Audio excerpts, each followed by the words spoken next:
আসসালামু আলাইকুম প্রিয় দর্শক মণ্ডলী, আমি সৈয়দ গোলাম মহিউদ্দিন আপনাদের সকলকে স্বাগত জানাচ্ছি আমার বাংলা 24.com এর বিশেষ একটি প্রতিবেদনে। এবং এই প্রতিবেদনে আমি নারায়ণগঞ্জ জেলা প্রতিনিধি হিসেবে আপনাদের সামনে তুলে ধরব নারায়ণগঞ্জের গুরুত্বপূর্ণ সংবাদসমূহ।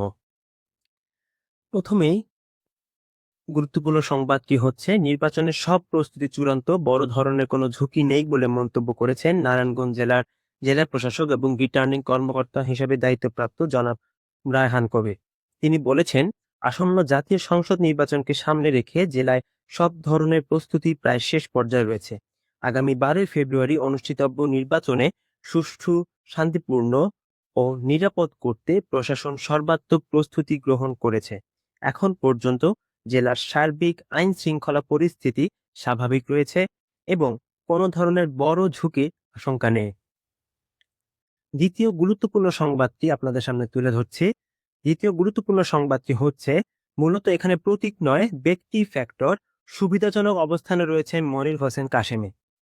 নারায়ণগঞ্জের রাজনীতিতে শিল্প অধ্যুষিত ও শ্রমিক অধ্যুষিত গুরুত্বপূর্ণ আসন হিসেবে পরিচিত হচ্ছে নারায়ণগঞ্জ 4 আসন।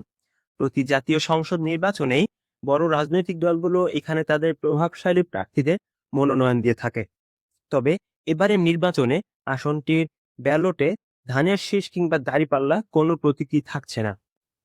প্রধান দুই দল বিএনপি ও জামাতে ইসলামী তাদের জোটের প্রার্থীদের জন্য আসনটি ছেড়ে দিয়েছে। ফলে আসন্ন নির্বাচনে প্রতীক নয়, বড় ব্যক্তি হয়ে উঠবে গুরুত্বপূর্ণ ফ্যাক্টর। এই ছিল আজকে নারায়ণগঞ্জ জেলার গুরুত্বপূর্ণ খবরগুলোর মধ্যে একটি। সবসময় সঙ্গেই থাকুন আমার বাংলা 24.নিউজের সাথে। ধন্যবাদ সবাইকে।